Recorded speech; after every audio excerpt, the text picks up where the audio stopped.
Hi, this is Tim of the 1916 Company. Welcome and thanks for logging on. This is Collector Conversations.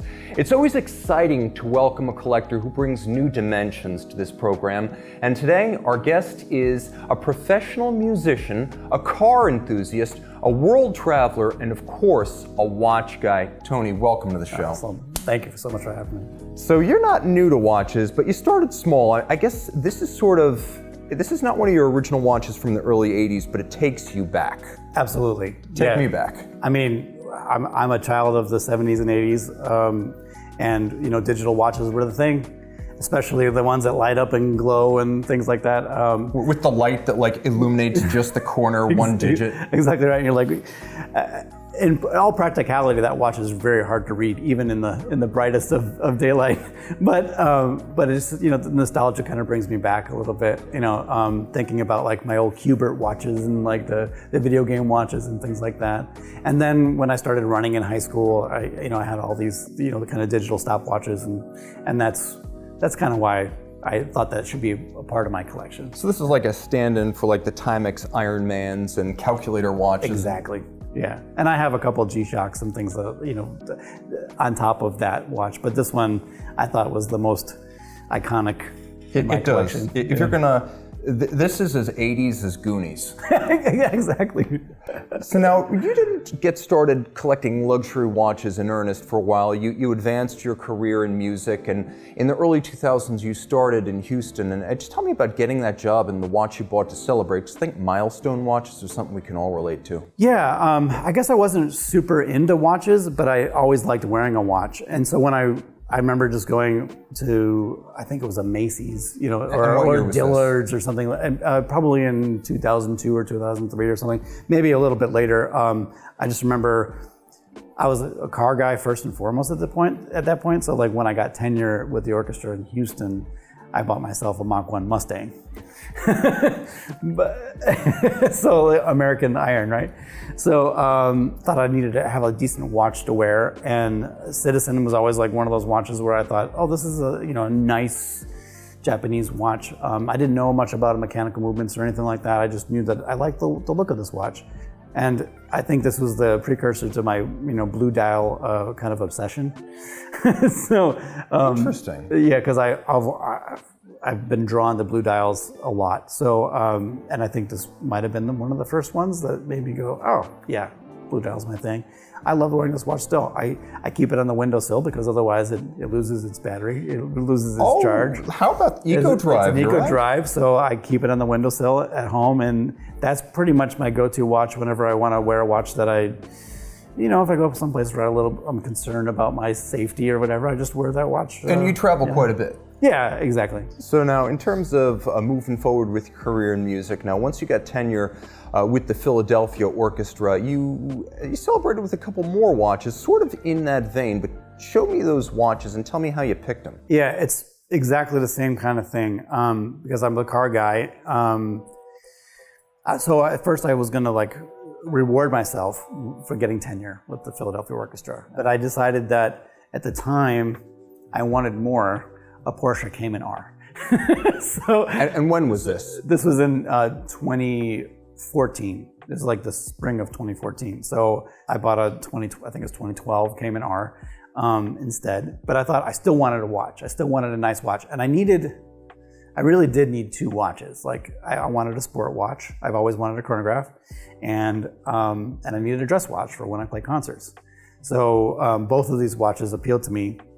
Largely because of the Victorinox thing. I brought the knife that comes along with this watch as a package. It was a really cool package deal, which is comes with the Victorinox. And it matches the texture of the dial, the knurling of the case. Yeah, it's really. I thought it was a really cool package, and it seemed to be like a really special thing. And I brought here my childhood Boy Scouts Victorinox. How old knife. Is that right there? It's probably around 40 years old, maybe 35, 40 years old. And I still have it, and it still works. Everything still works. So it's like, well, maybe the watches are just as good as these knives. So you were drawn to Victorinox because you had that wonderful childhood association from camping and Boy Scouts. Yeah, and I thought that was the best knife brand back then, and I didn't know much about the watches, but I liked the way they looked, and they had the emblem on it, and so I ended up buying those, and I've worn the heck out of those watches, as you can probably see. Yeah, I mean, that strap, my mom would ban that strap from the house.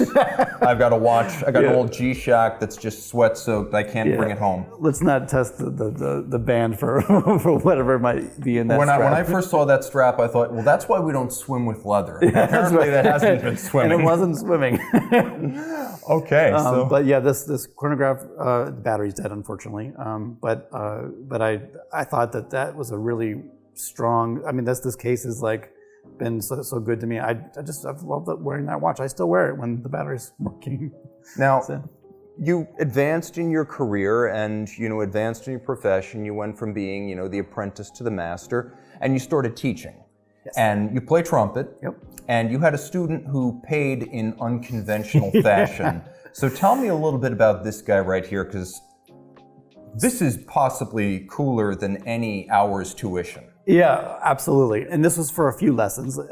He knows me from the internet and knew me as also a watch guy. He knew that I was into it. He's probably even more of a watch guy than I am. Did you find it on like your Instagram? Is that where you picked it up? I think that was part of it. I think that I have the Tony Keeps Time Instagram channel that like that people can check out. It's not that many followers, not compared to my actual Instagram, but he knew me as a watch guy, and he would always bring and wear cool watches to lessons, or like when we meet online, he would be showing me his stuff, and he has his own watch channel too. And one lesson he was like, well, what if I just pay you with this watch? I was like, that's fantastic. And I actually wore that watch quite a bit. For some reason, it stopped working. I think it won't wind, so I think it might have something to do with the mainspring. I'm not sure. But you got a vintage Omega tritium dial, looks untouched, unpolished. You got this as payment for a couple of lessons. Yeah, for probably a handful of lessons. Yeah, for sure. Was he a good student? Yes, he's a very good student. He's he's not necessarily a student per se, like he just plays for me, but because I coach professionals sometimes to help them get better jobs and things. And he's a professional player that plays very well and is on the brink of winning his big gig. So I was helping him out as much as I could, and really enjoyed the discussions with him about watches. He's got a really cool collection of Omegas and Autodromos and things like that. So he's really into it. Yeah. Now, back in, I guess, the early 2010s, 2013, 2014, you were kind of moving into a phase of your life where you're focusing on your passion for cars. And tell me a little bit about that, because I'm really interested in the whole person story of our guests. How did you get this passion for cars, and what form did that take? If we want to go really far back, since I'm a child of the 80s and 70s and 80s, I mean, Matchbox cars, I still have all of my Matchbox cars from when I was a kid. And they're like in these nice boxes and cases. When I was a kid, probably like you, I wasn't the kind of kid that would bang them up against each other and I was the kid that took care of them, caressed them, make sure that they were all shiny and 1/64 scale car shows, stuff like that. Yeah, right. And playing on my bed and stuff. That turned into radio control cars of the 80s, the Tamiya, the Grasshoppers and Hornets and Hot Shots and lunch boxes and clodbusters. And I had the Big Brute, the Kyosho Big Brute, and I used to race these things on dirt tracks and stuff. And then going on, I was always into cars. My first car purchase was a Mazda GLC with a manual transmission, and it's the precursor to the 3 Series or the Mazda 3s. So that thing took me all the way from high school, my sophomore year in high school, all the way till the end of college. I drove that thing in the ground, but so the first car I bought was a Mustang GT. When I first got my first job, I was like, I'm gonna get a car with some power. That's Houston. That's like Houston. Okay. And then after I got tenure, then I bought the Mach 1. I went that way. But I always got into racing cars. When I had the job in Houston, I wanted an outlet that wasn't Trumpet.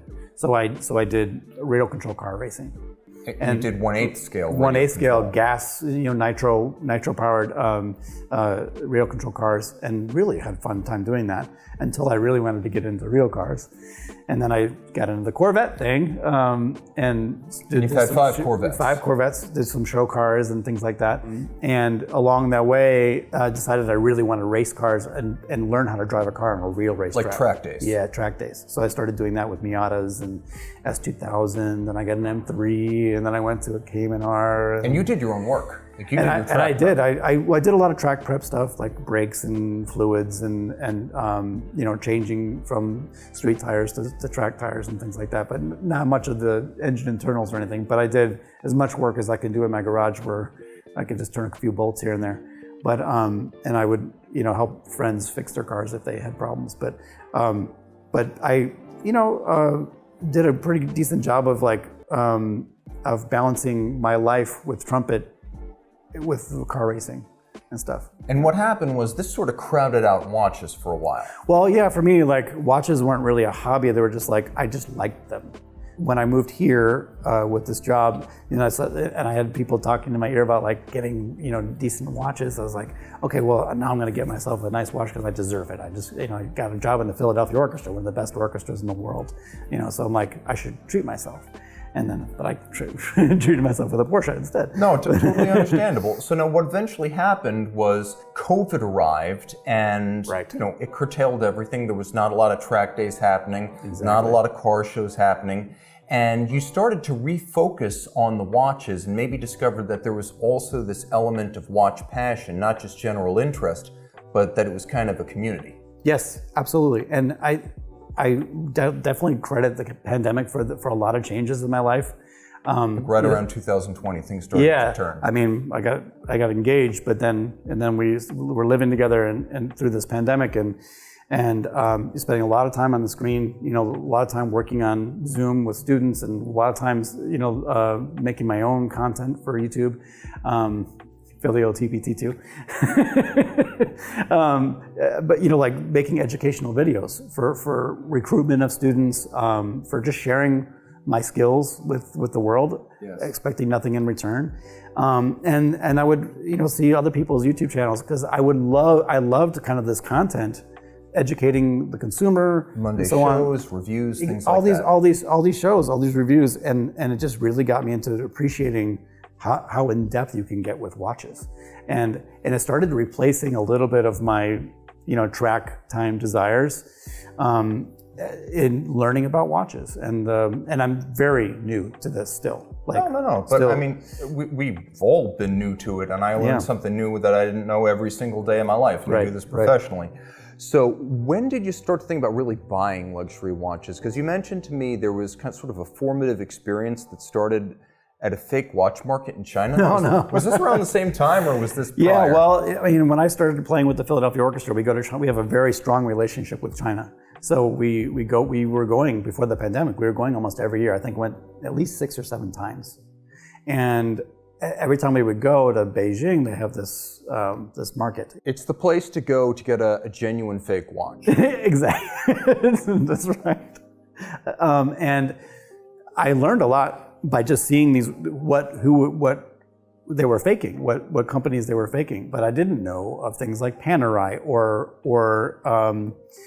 let's see, like IWC or things like that. I just didn't. I weren't encountering them for the first time. Yeah, I wasn't as familiar with the brands until I saw the fake ones. So as much as I'm really against it now, I do realize that it sparked an interest for me to actually own a real one. And because as we discussed, I hated the feeling of telling somebody that I was that said that they love my watch, and I said, well, it's not real. I hated that guilt, and I had to always feel like I had to say that it wasn't real. I didn't want to be that pretender that said, no, this is, oh, thank you for liking my fake watch. I didn't want to be that guy, and now I don't want to be the guy that wears the fake watch. But I appreciate what it did for me to get me to where I am now with my watch collection, because it really is shaped of what kind of watches I like to wear and how they made me feel. I knew that I loved the feeling of the case of a Panerai on my wrist. It was like the heft of it. So you've really taken a strong stand against the fake watches now. but it turned you towards real watches, and that's actually how you knew you would like this PAM 48. Smaller case, 40 millimeters, not a really big Luminor, but it's got the profile, it's got the dial, it's got the crown guard, it's every inch, you know, a true Panerai watch. Right. When did this join the collection? When did you decide, look, I like them, I'm done with the fake watches, I'm getting a real PAM 48? Yeah, I remember smashing my my old Panerai, because you know, those things don't work very long. It's, you know, it's a really cheap, you know, automatic movement that just stopped working on me. And I was like, okay, well, now I'm going to take that. Symbolically smashed the fake watch. And literally smashed a watch with a hammer, because I was like, why did I, you know, wear this watch? This is not going to happen anymore. But when I first started getting into watches, I got, I think, the Speedmaster and Tudor from Govberg, and of course Watchbox was such a resource. I knew it was right here in town, that if I wanted to try on a watch from the website, I could just, you know, call up Ryan and say, hey, can I get a watch at the shop so I can try it? And she was able to get this in very quickly, and I tried it on and loved it. And it checked all the boxes for me. I love the shape, I love the size.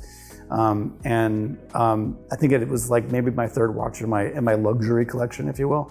And I just, I love wearing it. I think it's a really cool piece of my collection. Yeah. And now you did mention the Speedmaster. Coming from a track background, this, you know, to be fair, this is the Speedmaster, not the Spacemaster. This also applies to car enthusiasts. Right. So you sort of went from that period when you were heavily into track days, moving in, I guess, towards the pandemic. Now you start to refocus on watches and priorities change a bit. How did the Speedmaster come about? Well, first of all, that was another one that obviously I saw faked a lot, and knew I liked the shape and knew I liked the design. But then as I started like watching all these YouTube videos about collecting, everybody's like, Speedmaster needs to be in your collection. And at first, you know, I tried to like hold myself back, not just to get, you know, what everybody else gets, but then I tried one on, and I just loved the look and the feel. And a couple of friends of mine have these watches, and I was like, I'm getting one too. There's a horn player in the orchestra that also has this watch, and I loved his watch. Thanks, Ernie, for getting me, you know, like into this particular watch. But like Sapphire Sandwich. Yeah, and I love looking at the movement. I you know, that was one of the things that really that got to me when I started seeing mechanical movements and being able to see the display case back. Just love being able to look at the movement, and especially some of the detail and the mechanics of it.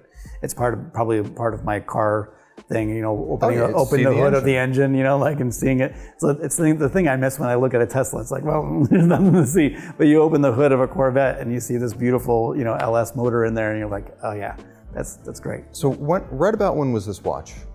April of 2022, I think. Yeah. And as you mentioned, the blue dial is sort of like a developing theme across the collection. So you mentioned the Tudor. You said this was an impulse purchase. I think all of us have had impulse purchase. Anyone who's so calculating that he claims he's never had an impulse purchase, he's not a watch guy or he's lying. I don't know, but that's very weird. Great. So tell me how this impulse happened. Well, I started loving the smell of Govberg, the candle scent I had in my own house. Never a bad thing. And so every time I would go in the store, I would be giddy like a schoolgirl.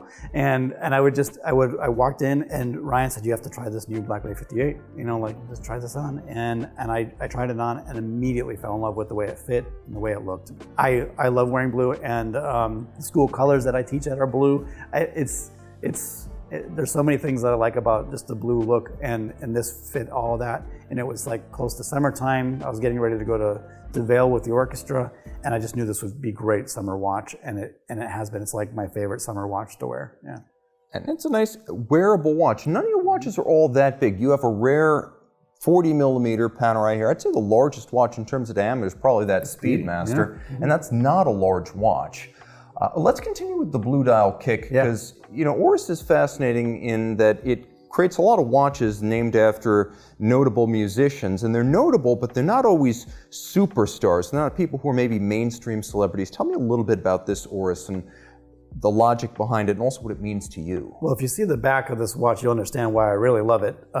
It's got a trumpet on the back, and it's for James Morrison. Not that James Morrison, by the way. The trumpet player. he's a very famous Australian trumpet player, amazing musician, and a wonderful human being. And this is to support the Academy. It is the Academy of Music edition. Yeah, and if you look at the second hand has a ring on it, like a trumpet hook for your finger. It's like a tuning hook, and then the gold plating. I mean, probably more like the brass or the gold trumpets that James plays.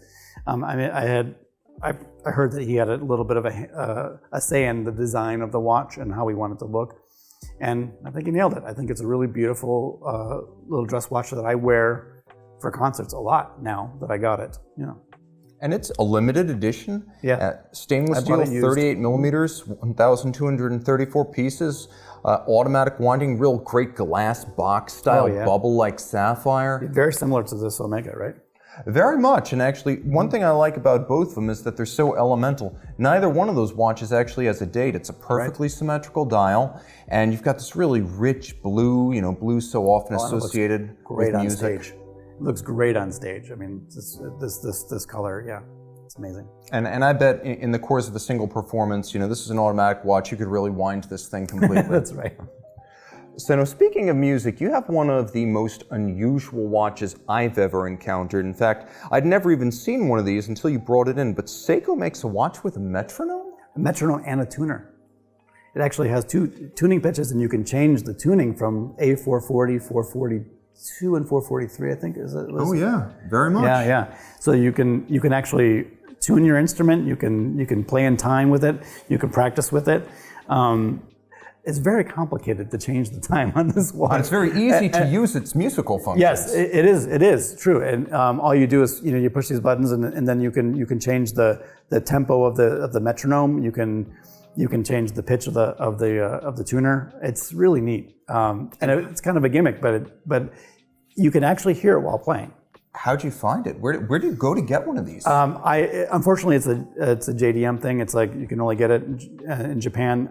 So I did the eBay route. But I do travel a lot to Japan, and I will be on the search for. They have many different colors of this watch. You want to get a blue dial? Bingo. Awesome. Well, that is very, very cool and very, very different. When you showed me how this worked, it's kind of bewildering to see the hands jump to attention the way they do. Oh yeah, and it's a nice little beep, So now, before we're going to go to Hamburg and we're going to do it twice. Tell me a little bit about how this happened, because short of a swatch store, and maybe not even there, I don't know where you're going to find all of the MoonSwatches. Right. So this became a labor of love, if you will. This absolute expedition that I had getting this collection. Even though it's a little easier to get now, but 2 years ago, it was definitely something that sparked a lot of research when I was traveling abroad. It started with a European tour of the summer of 2022, right after they just came out, right? And that was the first time you bought one. Was it? Right. So that summer, at the end of the summer, we did a European festivals tour, and on the way to the European festivals tour, we got delayed in New York for a night. So I'm on Fifth Avenue at the Swatch store, and I was like, "Hey, do you have any of these?" And I luckily picked up my first two, and then of course I got a couple, and now I have to get them all.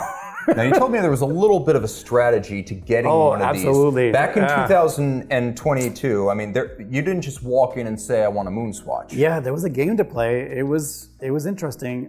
You could walk into some of the stores and they would say, "No, we don't have anything," and they would keep doing that. And I was like, "But I'm seeing people walk out with bags sometimes." So one of the things you had to do is come up with a little story to make it more interesting for them to sell it to you. The rumor was that the Swatch people weren't getting a commission on these watches, and so like they had to so you had to make it a story or something. My story was that my wife really wanted the Uranus watch and the blue one, and that I'd really like to get it for her birthday, a couple of weeks from now. I would just tell them that, hoping that, okay, maybe they'll actually get it, because I knew this wasn't one of the more desirable ones. So it's probably the name. Yeah. I'm just being honest. I was very careful about how I said the name. So the salesperson went back and said, let me see if I have it, So your pitch was, this is for my wife. This is for my wife. And she came back and she had the watch. And this is on Fifth Avenue in the summer of 2022. And like, they were very popular and people were not getting them. People were walking in the store at that time.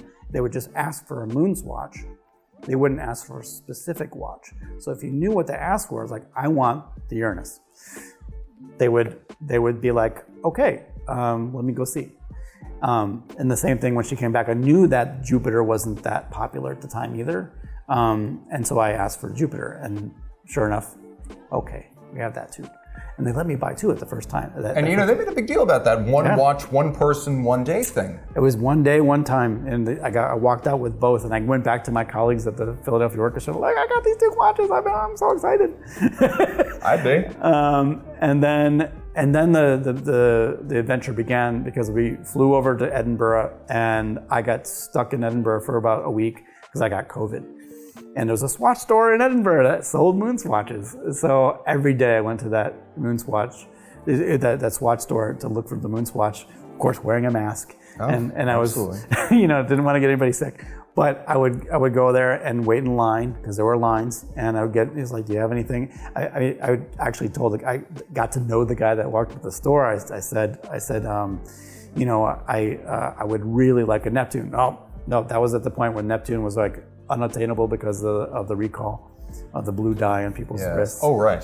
So that they were unattainable, but I said, the next thing for me was Mercury or Moon, and eventually I picked up a couple more in Edinburgh, and then my wife went on to Hamburg, and she sent me a text message. Your wife who also plays in the orchestra, right? So we got engaged on stage with the orchestra. That's a whole nother conversation. But she went on to Hamburg while I was still stuck in Edinburgh, and she went to the Hamburg store every day for the 3 days that they were there, and got me a couple more. She even got me one in Edinburgh before she left Edinburgh. She went with her friends, so that because they were sticking to the one a day policy. Those Scots, sticklers for. So I walked away from Europe I think that year with at least 6 of them, maybe 7 of them. I even bought a couple extras. I got one for Ryan at Governor. So you actually didn't complete the set until recently, until like the last. The Neptune, I think I got maybe back in November. So. And actually, we've got a recent addition over here, don't we? Yeah, and then now my new obsession was to get the 2 moon phase watches, the Snoopy ones, which I thought were adorable. Who doesn't like Snoopy? And of course, the iconic collaboration between Snoopy and the Speedmaster. So you've got both. You got the black and the white. No, I don't have the white yet. Okay, not yet. I just got this when we were on tour in Montreal. So actually, you have not finished the journey yet. I haven't finished my journey. I'm going to have to get another one. I did get 3 of the Moonshine special edition watches for the full moon, and that's one of them right there. That's very nice. I have 2 others, but only got the ones that you were able to buy, in King of Prussia. So now the Flik Flak, did they force you into bundling in order to get the Snoopy? Not this one, but the Swatch was onto things a little bit. That's like, if you buy another watch, maybe we have the moon that you want. Maybe we have it. And some of the stores are playing the game a little bit where you I'm going to buy this for my daughter. It's like, but I really want this Moonswatch, and a Moonswatch would miraculously end up in the bag when you're buying another watch. So it was an interesting thing, but it was a game. And I understand why they're doing it. They just had people coming into the stores, like bothering them all day to buy these watches. And you make it interesting for them. Like, I'm going to buy an actual watch because I like watches and I want to wear it. I'm not going to flip it. I'm going to wear it. I'm shocked. The state of the world today, where bundling at Swatch stores is now a thing. Okay. Yeah, but my daughter was born. She's 13 months now, and I knew she had to have a watch, so I bought her a Flik Flak, and this is the watch that gets used quite a bit I distract her while we change her diaper. Oh, there you go. So you might want to wash your hands. Yeah, you know what? That's a good idea. But between this and this strap, I think I'm probably going to have to use a lot of Purell. That's right. Yeah, Whoa, yeah. okay. I'm going to buy stock in Purell tomorrow. I'm going to make you rich. So, family watches, okay? You've got the daughter's watch here and a wife's watch right here. What was the occasion? It's my wife's Cartier Tank. Yeah. Her idea? I bought that a little bit. I mean, she wanted a watch. I wanted her to wear something other than the Apple Watch. She is always wearing an Apple Watch, and I was like, oh, you have to have a nice watch to wear for concerts and for events and things. And I didn't want her wearing her Apple Watch with a Velcro strap to a donor event or whatever. So that summer in Vail, it was about a month after our honeymoon, and she was feeling a little strange and took a test and found out she was pregnant. So we were shopping for watches around the same time, and I decided that I would buy her this Cartier for taking care of our daughter in her womb. Birthday 0 You're for right, the daughter, right? Exactly right. Yeah. First birthday, 0 birthday. Yeah, right. Yeah, so of course that's her first watch, and then I mean, did she say I want a Cartier, I want a Tank? We tried on a bunch of different watches, and this was the one that spoke to her the most. But that was the winner, and she loves wearing that watch. Who wouldn't love wearing Cartier? It's this beautiful looking watch. Now, going back to Hamburg, and this time I think you actually get to reach Hamburg. There's no COVID. You've actually been there. That's right. In fact, I missed Hamburg last time. The Elb Philharmonie is a really great place to play. It's right there on the Elbe River. It's a really, really cool place to play, and a beautiful acoustic and everything. And I missed that on the last tour last year. But this year, my wife stayed home with our daughter, and I was able to go by myself, and I went watch shopping in Hamburg. Never a bad idea. I was just like, there was a lot of stores, and I had seen this watch in Paris the week before, and I tried it on at a Paris boutique and loved it. I really wanted to buy it in Paris, but I'm glad I didn't, because it was a lot more money in Paris. But it was like, I just tried the watch on, and it just fits your wrist so well. It's the perfect curvature for my wrist. It just fits me perfectly. And so I started obsessing about that watch. And it wasn't a very long obsession, because I bought it pretty quickly after that. But I got to Hamburg, and I tried it on, and I just had to buy it. I was actually going to buy, because I wanted to buy a German watch in Germany. So I was going to buy a Nomos. Yes. And I tried them all on, and it just didn't fit my wrist right. Like, it just didn't feel, I didn't like the way it felt. You know, like when I looked. It's a sensual product. It should feel right. And as much as I loved looking at the pictures, it just didn't fit my wrist the way I thought it would. So, and I put that on again, and I was like, okay, I'm buying this watch, because I'm going to stop obsessing about it. I'm just going to buy it. And you know, you've got an incredible range. It's not just that you do have Casio and Flik, Flak and Swatch and Seiko, but you've got a fair range of luxury products. You've got Cartier, you've got Omega, and you know, I guess as you've laid down sort of a baseline now of luxury watches in the collection, you know, what is the next step? Let's look at this two different ways. First, do you believe a Grail watch is something that's attainable? And then I want to know what the next step up from this would be, because maybe the Grail watch isn't something we can ever reach. I don't know what your perspective is. I think I agree with you 100% that a Grail watch should be something that you never will own, or unless somebody gives it to you. Yeah, unless you're Indiana Jones, you can't attain the Holy Grail, so the Grail watch should be unattainable. That's right, and I'm definitely not Indiana Jones. So I feel like the Grail watch is, I think exactly what you said, it's like something that will always be unattainable, and that could change over time. Now that I know watches more, maybe I say something like a Vacheron or an AP or whatever, or FP Journe or whatever you want to, you know, really amazing looking watches. We were looking at a Chopik before, and you said this is great. And yeah, absolutely. I feel like these, now that I know more brands and things, it's like, it's all expanded. I can't even imagine what the Grail watch would be. So like, I don't really look at it as obtainable. There's definitely a price point that I can't reach at this point in time in my life. But there will always be those watches that I look at and go, wow, you know, that's, you know, maybe someday, you know, and Still trying to figure out what those are. You know. So what do you think the next step would be within the realm of reason? Now that you're firmly in the luxury space, I know you like display case backs. You know, you are looking at Vacheron, you are looking at AP, you are looking at watches that would be considered like autologerie. Is it going to be more of a lateral, something a little bit more like a Tudor, more like a Cartier, or do you feel like the next step is a naturally upward progression? Yeah, I think that I do like the idea of finding really nice pieces in the price range that I'm in right now. I like not spending a ton of money to get something that looks great and feels good. I feel like there's a lot of watches in the $5,000 to $15,000 range that are just beautiful watches and that are wearable and obtainable. I think if I go past that, it would be like getting a watch in a precious metal, like the Vacheron that we looked at. The overseas perpetual. Oh my gosh, it's such a beautiful. It's so thin and beautiful. It's like. I know you said you were thinking of maybe looking at an overseas in the future. Yeah, I mean, yeah. So like, these are the kind of watches that I can see maybe slowing down on my purchases and waiting till I built up the cachet, if you will, for a bigger finer purchase. Yes, exactly. Having nicer and finer watches. I still feel like I want to have watches that I don't have to worry about when I wear them. That I can walk anywhere and be with anyone and not feel self-conscious about the watch. Dark Side of the Moon, maybe? Something like that. Yes, I've always wanted the Dark Side of the Moon. I've never pulled the trigger on it, and maybe I will at some point.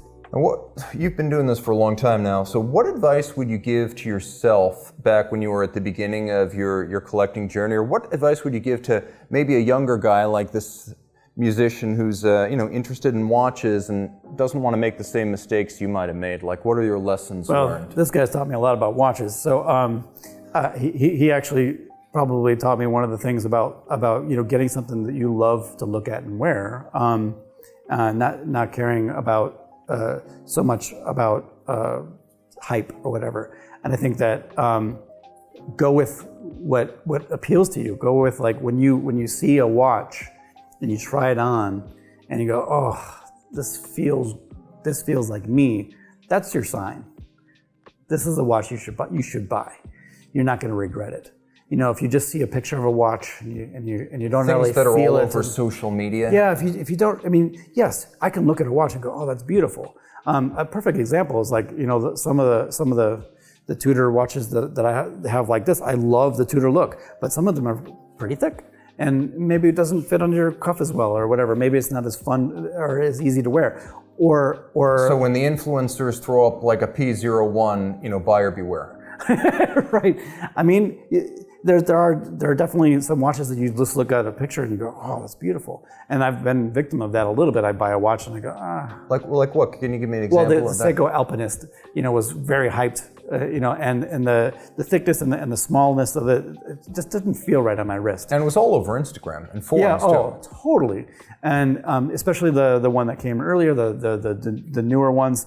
I actually still own a newer one on a strap, but the original Alpinist is great looking watch. Yeah, I just decided, but I just didn't like the way it felt on my wrist, and I wish I would have tried it on before I purchased it. So I think that hands-on touching a watch, being able to walk into a store. That's why I love Govberg, because I can go in there. The 1916 company. Got a lot of stuff. I appreciate it. You walk in there, the new name. and I could walk into the shop and try on a watch and be like, I love it. So stay away from hype and also try before you buy. Try before you buy is great. I mean, I think it's a really good advice. And stay within your means. I haven't made that mistake. I had the means to buy every watch I have. But you've seen people get. But I've watched people buy watches and then have to make payments on the watch or something, or pay a lot. Keep it. You can buy plenty of beautiful watches from $25 to, or even less maybe, probably to hundreds of thousands. So I think that stay within your means, but you can always, like my young students, they want to get watches. Buy an Orient, buy a Seiko, buy a MoonSwatch. You've got all the people are going to You want to appreciate. splurge, get the new 50 Fathom Scuba, right? Yeah, right. Exactly. I mean, look, for $400, you're going to get a really cool watch that watch people know, and you're going to get that respect in the watch community, if you will. And it's kind of a cool thing. It's kind of like a Miata or a driver, honking at each other. You'll have as much fun with the Miata and the fraternity of Miata drivers as if you had a Ferrari. Right, exactly right. I mean, you could be driving in a Miata and waving, or you could be like, in a Volkswagen Beetle, and and then you're gonna get the same thing that a Corvette driver gets when you see another Corvette driver. And the price points is if you're a Ferrari driver.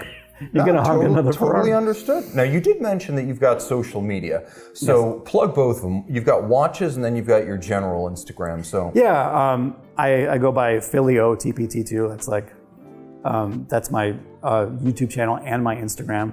My Instagram and YouTube are mostly for my trumpet career, and I have a lot of educational videos for trumpet players on my Philio TPT2 on YouTube.